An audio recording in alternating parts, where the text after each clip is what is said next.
जय हिंद, जय भारत, जय उत्तराखंड, जय जवान, जय किसान। सभी सम्मानित भाई बहनों सादर प्रणाम।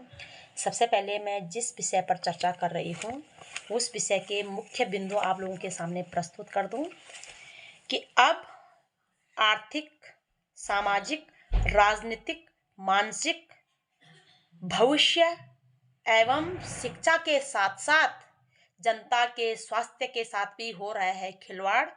क्योंकि जो कंपनियां गलत दवाई बना रही हैं उन पर कोई एक्शन नहीं ले रही है सरकार, क्योंकि उन कंपनियों ने पहले से ही सरकारों को रिश्वत के रूप में चंदा डोनेशन कर दिया है, जिसके कारण अब सरकारों की भी क्षमता नहीं बची कि उन कंपनियों पे कोई एक्शन लिया जाए। कोरोना काल में कोरोना से ज़्यादा खराब दवाइयों की वजह से गई मरीजों की जान, क्योंकि उन कंपनियों ने खराब दवाइयां बनाई, सरकारों को चंदा दिया, सरकारों ने कोई एक्शन नहीं लिया, जिसके कारण हमारे देश से जरूरत से ज्यादा मरीज बेमतलब बेमौत मारे गए। एक कप सिर्फ दवाई होती है, उस दवाई को पीने से साथियों कई नन्हे मुन्ने बच्चों की जान गई, जिसमें 2 महीने के बच्चे से लेकर के कई छोटे बच्चों की जान गई, जो कि बहुत ही ज्यादा शर्मनाक, दर्दनाक और भयावह है। इसलिए इन्हीं विभिन्न मुद्दों पे मैं आज बात करना चाहूंगी। सबसे पहले मैं सभी सम्मानित भाई बहनों से एक विनम्र निवेदन करना चाहूंगी कि मेरे एक एक शब्द को निस्वार्थ, निर्भय, निष्पक्ष होकर सुने, उस पे अमल करें, अपना विचार रखें। मैं न केवल आज अपना विचार रख रही हूँ, न केवल सवाल उठा रही हूँ, आज मैं आप लोगों से मदद की गुहार भी कर रही हूँ कि प्लीज बचा लीजिएगा मेरे देश के निर्दोष, निहत्थे, बेगुनाह नागरिकों की जान। हम अपने देश के निहत्थे, बेगुनाह नागरिकों की जान किसी धन्ना सेठ को सेठ बनाने के लिए या फिर किसी राजनीतिक पार्टी को पदकद में बैठने के लिए नहीं चढ़ा सकते हैं।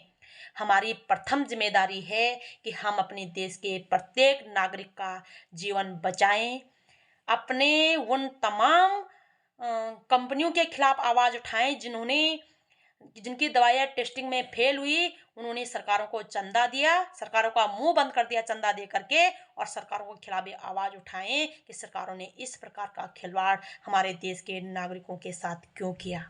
आपसे निवेदन है मेरे भाई बहनों कि अपने मतभेद अलग बात है, लेकिन जब बात देश की जनता के जीवन की होती है, जब स्वास्थ्य की होती है, तब हम सभी सम्मानित भाई बहनों को एकमुठ होकर के एक स्वर में उन तमाम उन क्या गुनहगार कंपनियों का, खूनी कंपनियों का विरोध भी करना होगा। उन खूनी कंपनियों में जिनका हाथ है उन सरकारों का भी विरोध करना होगा। सरकारों ने क्यों उन कंपनियों पे एक्शन नहीं लिया, क्यों उन्हें कठोर से कठोर सजा दे करके जेलों में नहीं डाला।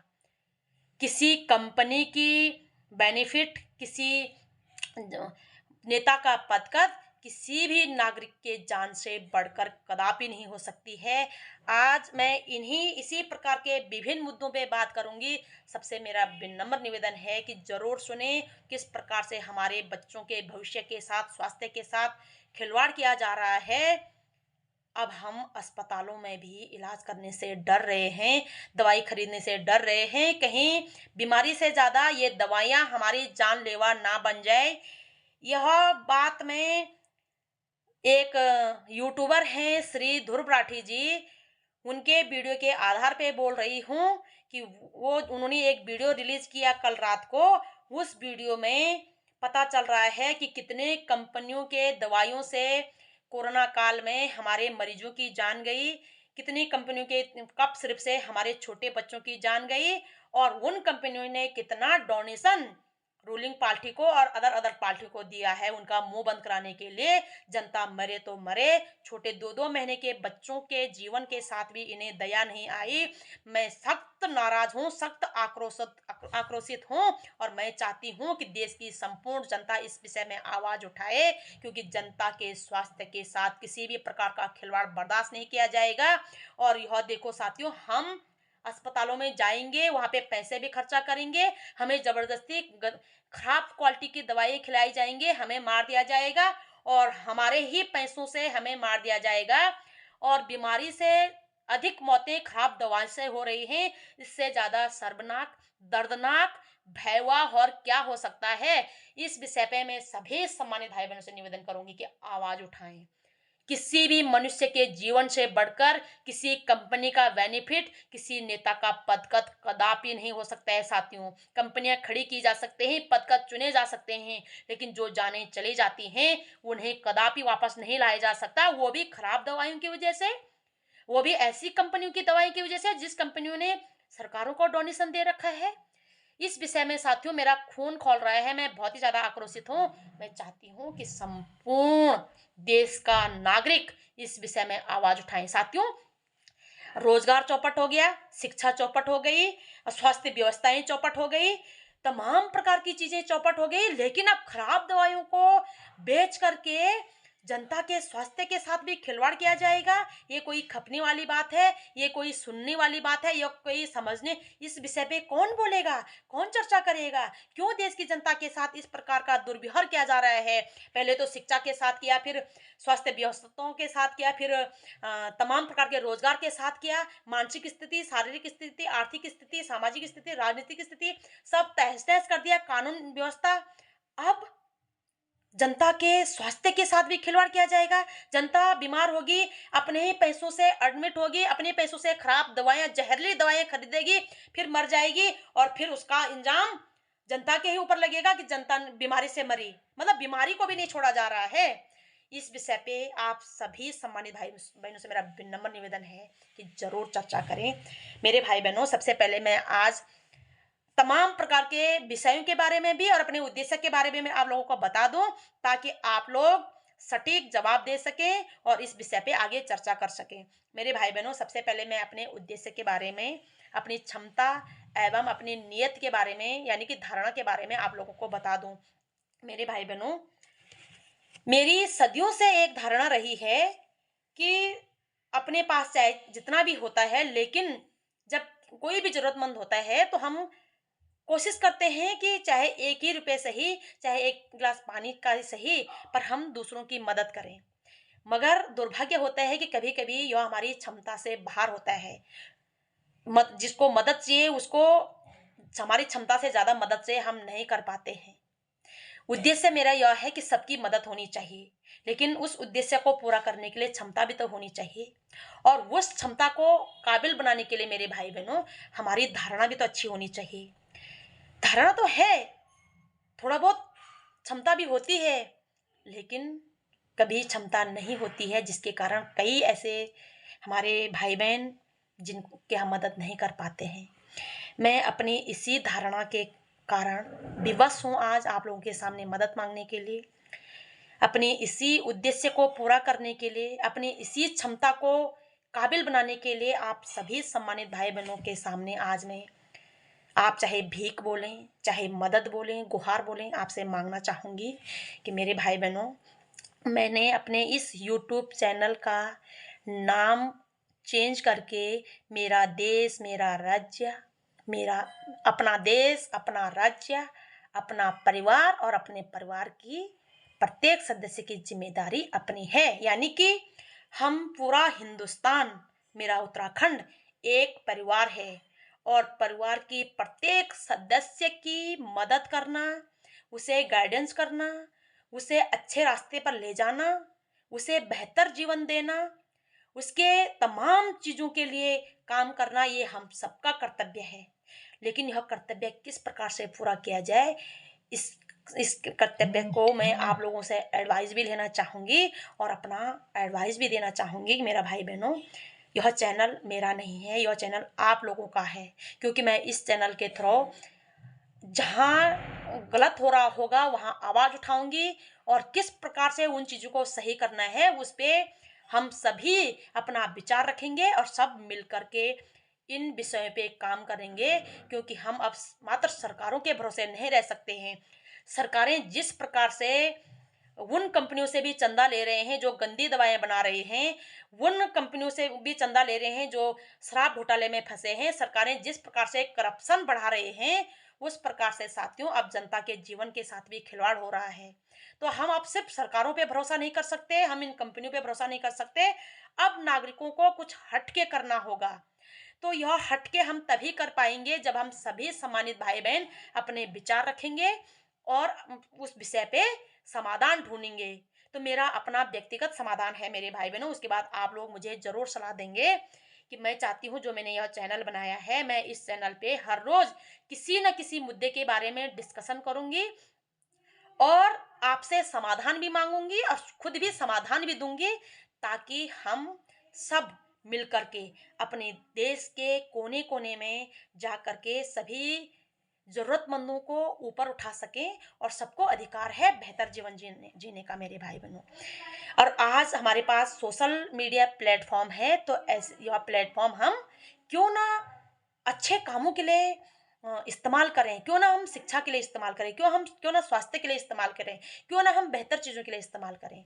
तो मेरा कहने का अर्थ है, आपसे निवेदन है कि मेरे इस चैनल को ज़्यादा से ज़्यादा लोगों में शेयर करें, आप सब्सक्राइब करें, कमेंट करें, अपने विचार रखें।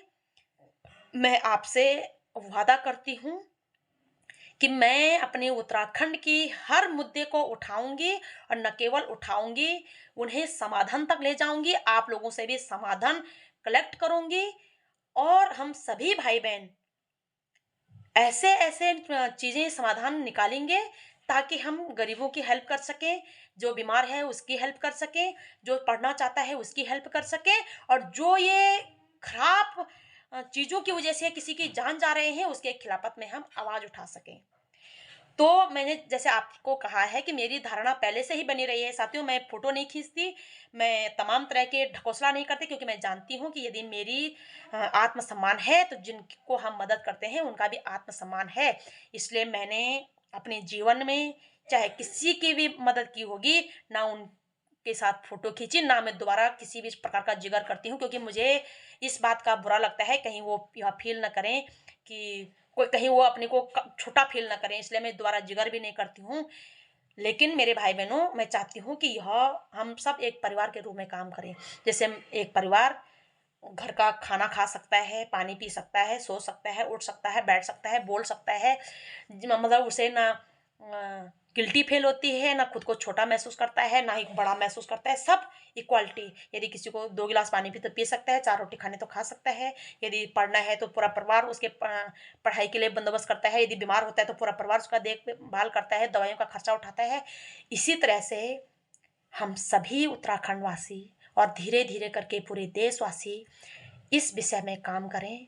मेरा देश, मेरा राज्य एक परिवार है, हम सब मिल करके अपने परिवार के प्रत्येक सदस्य की देखभाल करें कि किसको खाने की ज़रूरत है, किसको स्वास्थ्य की ज़रूरत है, किसको दवाइयों की ज़रूरत है, किसको पैसों की ज़रूरत है पढ़ने की, अनेक अनेक चीज़ों के लिए।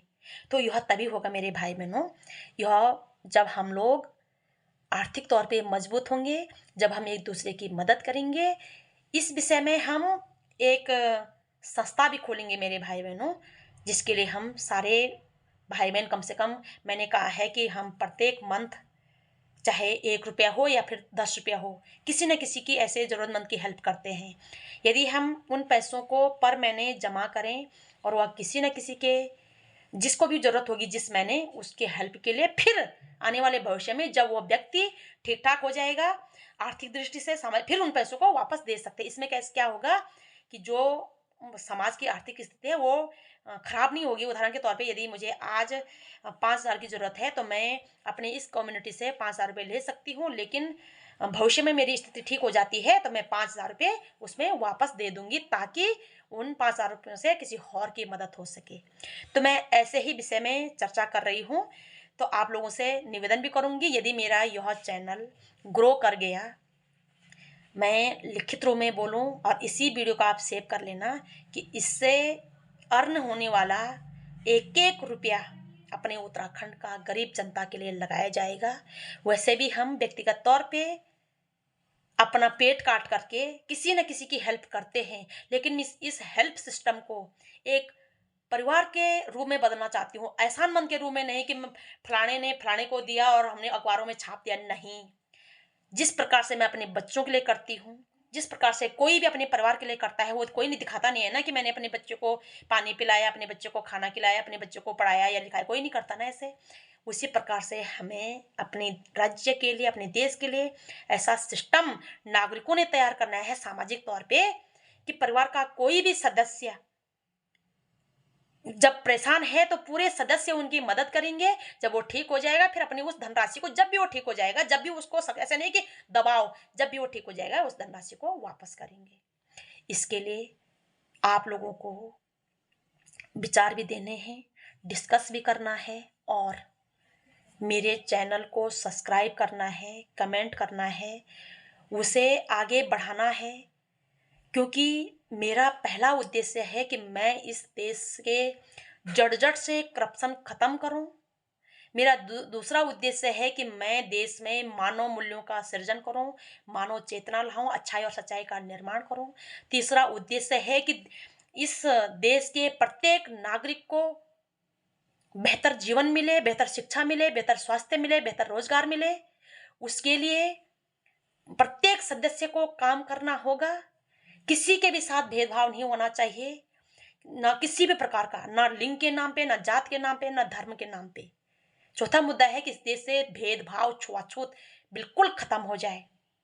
प्रत्येक व्यक्ति इस देश का, इस परिवार का सदस्य है और कोई भी सदस्य यदि किसी प्रकार से कमजोर है तो सबका नैतिक जिम्मेदारी बनती है कि उस सदस्य की प्रॉब्लम सॉल्व करें। जैसे हम अपने परिवार के प्रॉब्लम सॉल्व करते हैं, उसी प्रकार से प्रत्येक सदस्य की प्रॉब्लम हम सॉल्व करेंगे। वो कब करेंगे?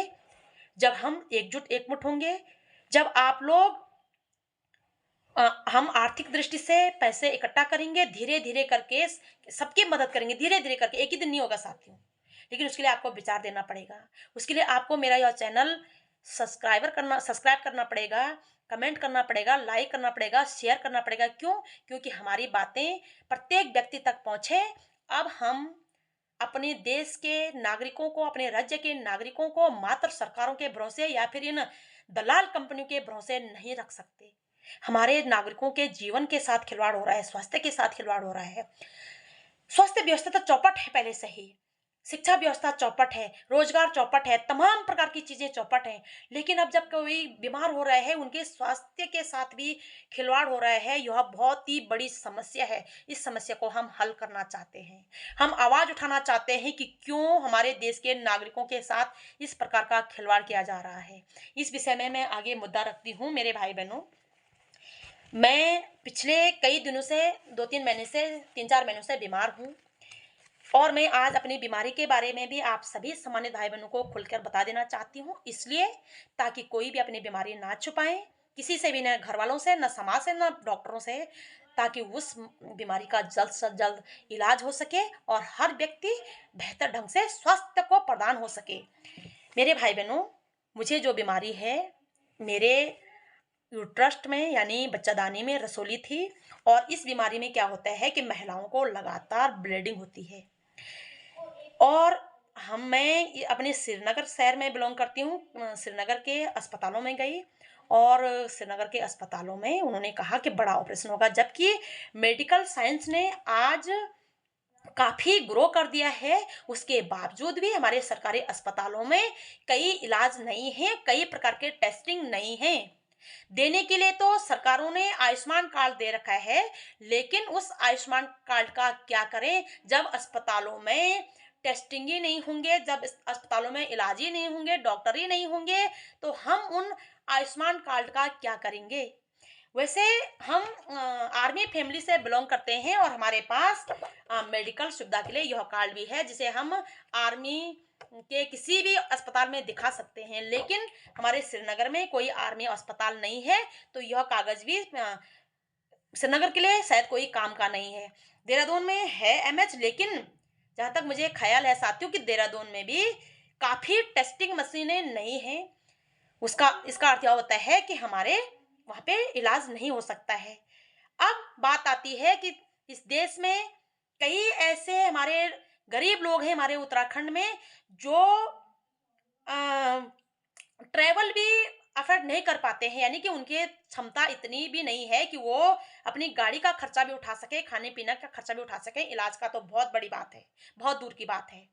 मेरे भाई बहनों, इस दौरान जब मैं बीमार हुई तो उस दौरान समथिंग में मुझे 2.5-3 लाख रुपए का खर्चा आ चुका होगा, टेस्टिंग करने के लिए, ट्रैवल करने के लिए, वहां रहने के लिए, ठहरने के लिए, फिर वापस घर आने के लिए। इसी प्रकार से कई पैसे खर्च हो चुके हैं और दुर्भाग्यपूर्ण वह पैसे वो थे जिन पैसों से मैंने जमा करके किसी न किसी की मदद करती थी। उसके लिए मेरे यह पैसे अपने इलाज पे लग गए। लेकिन यदि श्रीनगर में एमएच की सुविधा होती और उस एमएच में सारे प्रकार के टेस्टिंग होते, चाहे वो मशीन द्वारा ऑपरेशन करना हो साथियों, इंडोस्कोपी इंडोस्कोपी करना हो, या कई प्रकार की मशीनें इलाजें हैं साथियों, चाहे वो दूरबीन द्वारा ऑपरेशन करना। लेकिन दुर्भाग्य है कि यहाँ के सरकारी अस्पतालों में दूरबीन द्वारा ऑपरेशन नहीं किया जाता है।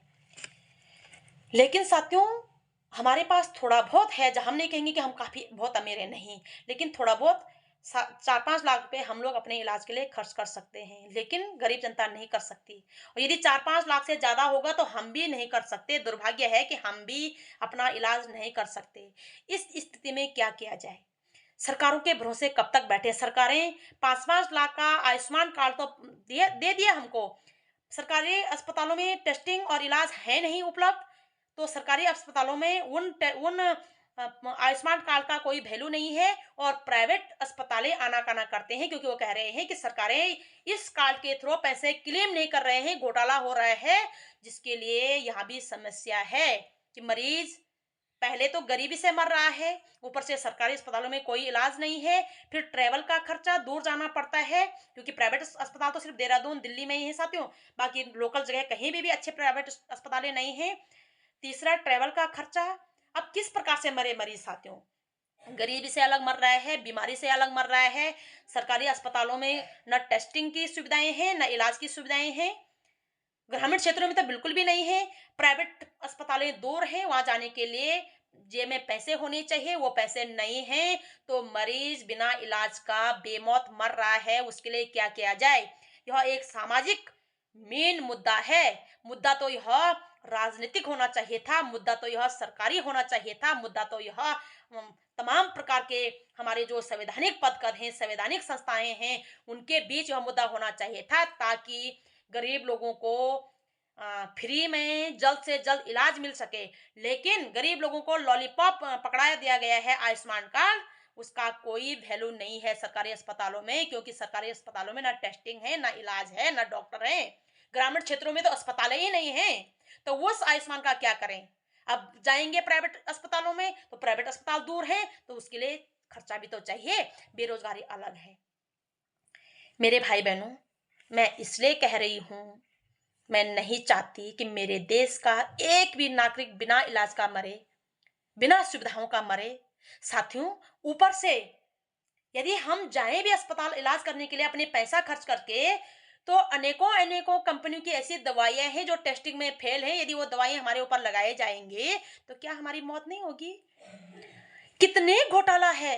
पहला घोटाला कि जनता बेरोजगार है, दूसरा घोटाला कि जनता के हाथों में आयुष्मान कार्ड तो पकड़ा दिया गया है, लेकिन ग्रामीण क्षेत्रों में एक भी अस्पताल नहीं है। तीसरा घोटाला, अस्पताल ही नहीं है तो डॉक्टर कहां से होंगे। चौथा कि शहरी क्षेत्रों में कहीं कहीं पे सरकारी अस्पताल है तो वहां टेस्टिंग की सुविधाएं नहीं है, वहां इलाज नहीं है। चौथी प्रॉब्लम कि यदि व्यक्ति प्राइवेट जाता है, चलो वहां भी कहीं कहीं आयुष्मान कार्ड लग रहा है, तो ट्रैवल करने के लिए खर्चा नहीं है, वहां रहने खाने के लिए खर्चा नहीं है, बेरोजगारी के कारण। पांचवा प्रॉब्लम कि यदि कोई आनाकानी करके ले भी, क्योंकि वो भी आनाकानी कर रहे हैं कि वो सरकारी बोला इसको क्लेम नहीं कर रहे हैं, लेकिन कोई ले भी देगा तो भय इस बात का बना हुआ है कि क्या गारंटी है कि वो हमें उन कंपनियों की दवाइयां नहीं लगाएंगे जिन कंपनियों की दवाइयां टेस्टिंग में फेल हुई हैं। छोटे बच्चों के साथ भी रहम नहीं किया जा रहा है। यदि छोटे बच्चों को कप सिरप पिलाई जा रही है, मैं ध्यान उसका भूल गई, मैं चाहूंगी कि उस कप सिरप का नाम पढ़ने के लिए आपको ध्रुव राठी के वीडियो में जाना पड़ेगा। आपसे निवेदन है मेरे भाई बहनों, उस कप सिरप दवाई से कई बच्चों की जान हमारे देश में भी गई और जो बाहर देश में भी उस दवाई को खाने से कई बच्चों की जान गई। बाहर उज्बेकिस्तान साथी मैं भूल गई उस देश का नाम, क्षमा चाहती हूँ। वो वहाँ की सरकार ने उन दवाई कंपनी पे एक्शन कर दिया, उन्हें जेल डाल दिया, लेकिन हमारे भारत की सरकार ने उन दवाई कंपनियों से रिश्वत लेकर के और खराब दवाई बनाने के लिए खुली छूट दे दी कि तुम जनता के जीवन के साथ जो मर्जी खिलवाड़ करो।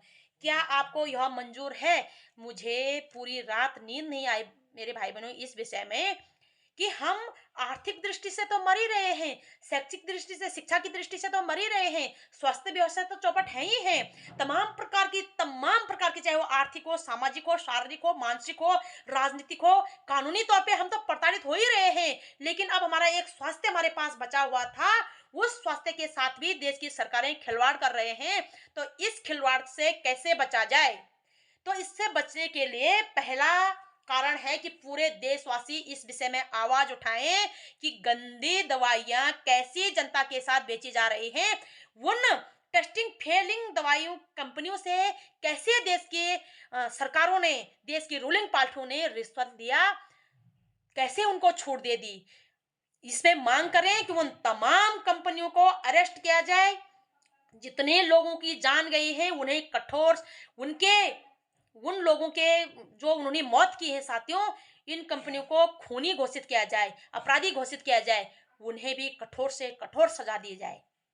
तीसरा, जिस जिस पार्टी ने भी इन कंपनियों से रिश्वत लिया है, इन पार्टियों को निरस्त किया जाए देश से, क्योंकि यही पार्टियां सबसे ज्यादा घातक हैं देश की जनता के जीवन के साथ। विशेषकर रूलिंग पार्टी ने भर भर कर चंदा लिया है।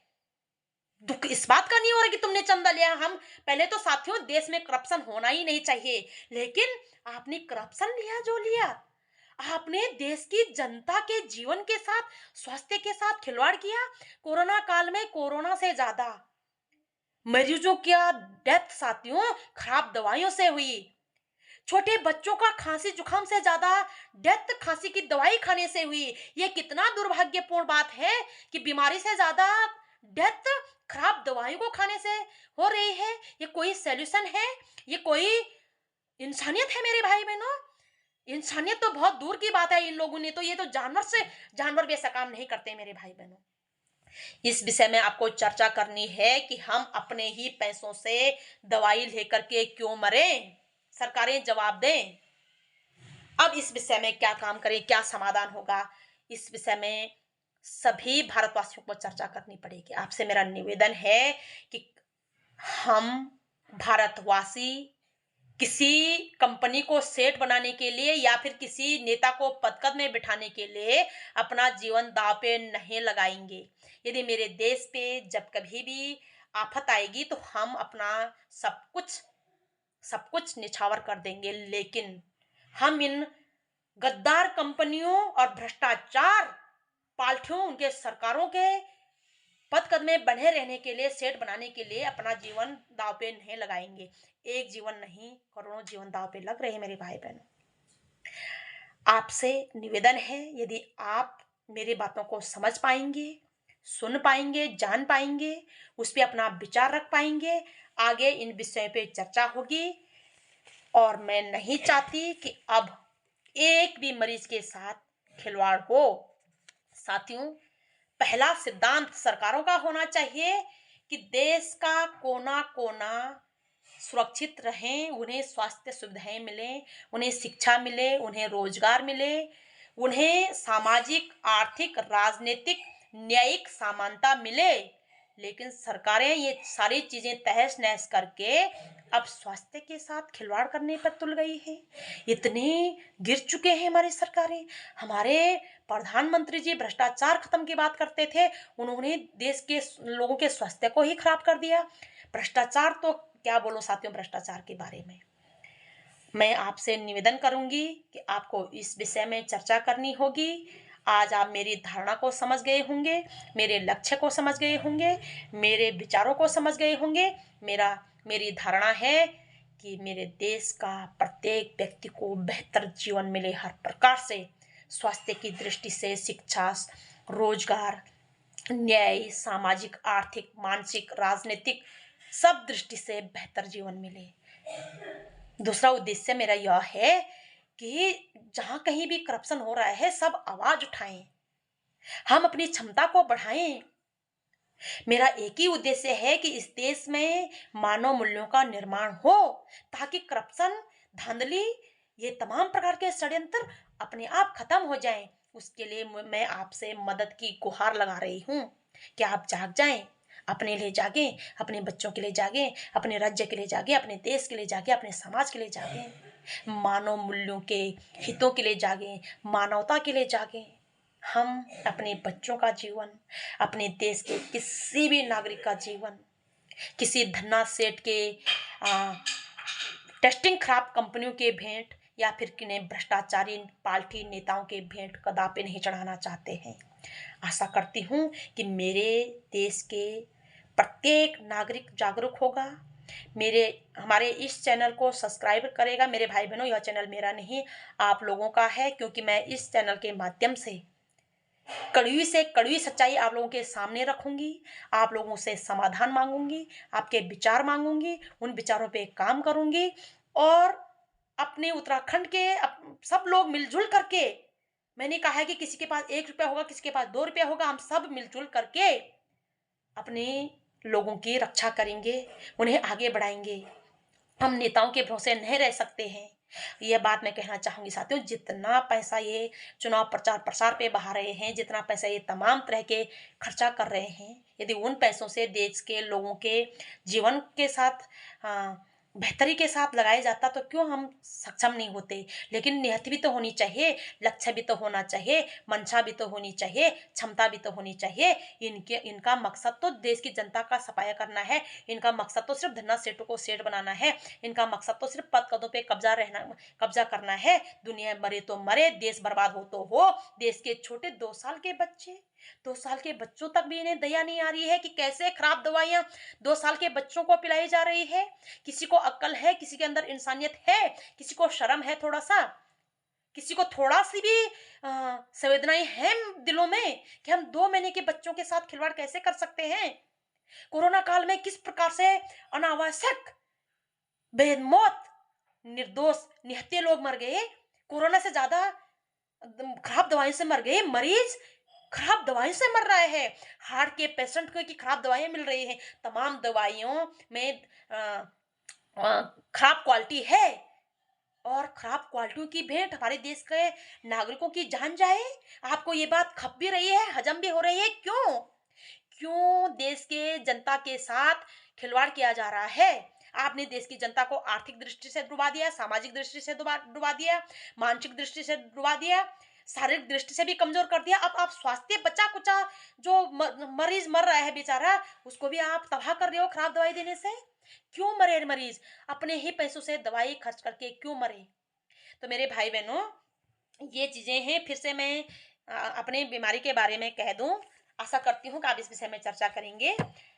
तो जब मेरे ये क्या बोलते साथियों, ये रसोली थी मेरे पेट में, तो मैं देहरादून से इलाज करा के आई हूँ। फिर मेरे को 1 महीना हो चुका है, ठीक थी मेरी तबीयत, और अचानक परसों 2-3 दिन पहले मेरे लैट्रिन में हैवी ब्लीडिंग होने लगी।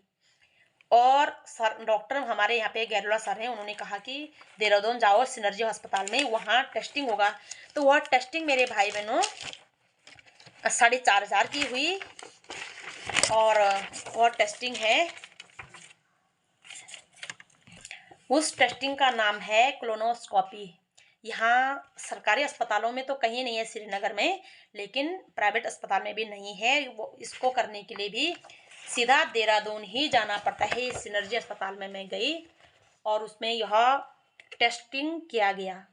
अभी फिलहाल मेरी तबीयत ठीक है, मैं इसलिए इस बीमारी के बारे में बता रही हूँ क्योंकि मेरे देश में, मेरे राज्य में बहुत से ऐसे, क्योंकि देश का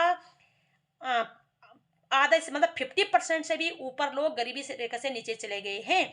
वो 2 वक्त की रोटी नहीं जुटा पा रहे हैं, बाकी इलाज, स्वास्थ्य, शिक्षा ये बहुत दूर की बात है। ये समझना पड़ेगा हम सबको।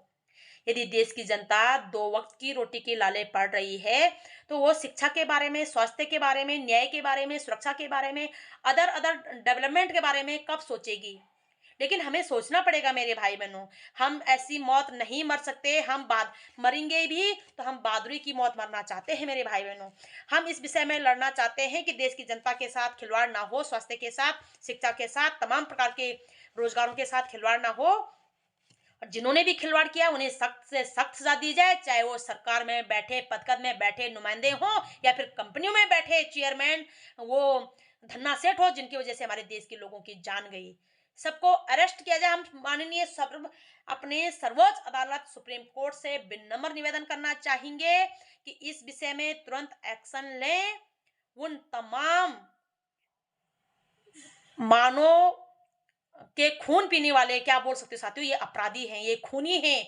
इन खूनी लोगों को, चाहे पदकद में बैठे हैं, चाहे कंपनियों के धन्नासेठ बने पड़े हैं, इन्हें उठा करके जेलों में डालने का कष्ट करें। इनके पदकदों की भेंट, इनके धन्ना सेठों की भेंट देश की जनता नहीं चढ़ने चाहिए। सुप्रीम कोर्ट स्वतः ही संज्ञान ले और देश की जनता को बेहतर शिक्षा, बेहतर स्वास्थ्य, बेहतर दवाइयाँ, बेहतर खान पान, बेहतर जीवन, न्याय, सुरक्षा मुहैया कराया जाए।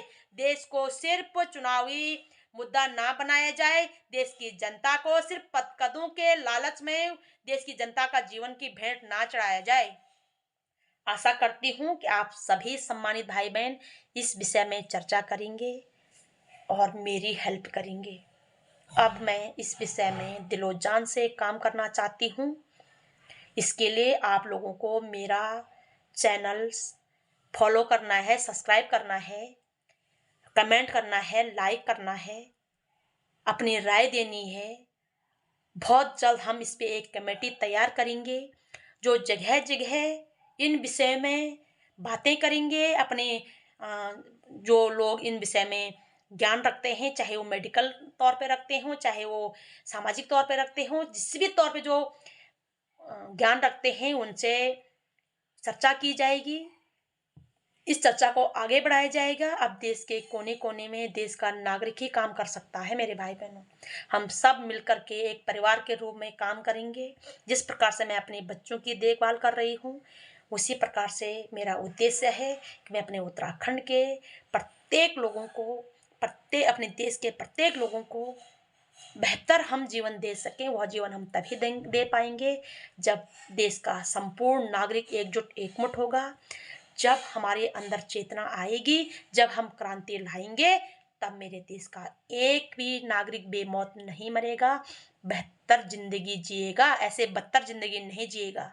और मेरे देश के प्रत्येक नागरिक को बेहतर जीवन जीने का अधिकार है, बेहतर शिक्षा, स्वास्थ्य, एवरीथिंग पाने का अधिकार है। इस प्रकार का खिलवाड़ हम किसी से नहीं करने देंगे।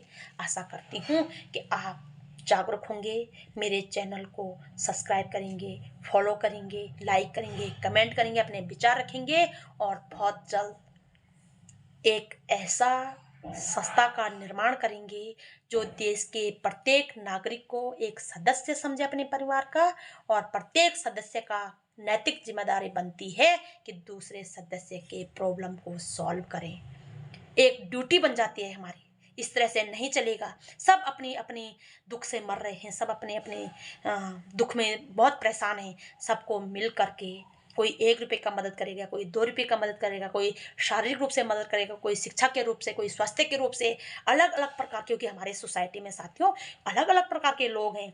कोई मेडिकल की जानकारी रखता है, कोई शिक्षा की जानकारी रखता है, कोई गाड़ियों बनाने की जानकारी रखता है, कोई आर्थिक जानकारी रखता है, कोई सामाजिक जानकारी रखता है, कोई मानसिक जानकारी रखता है। तो सारी जानकारियां कलेक्ट करके ऐसा समाधान निकालेंगे हम कि देश के प्रत्येक व्यक्ति को बेहतर जीवन मिल सके।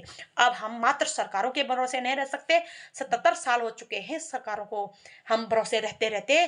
तो सरकारें हमारे जीवन बेहतर बनाने की जगह हमारे जीवन के साथ और खिलवाड़ कर रही है।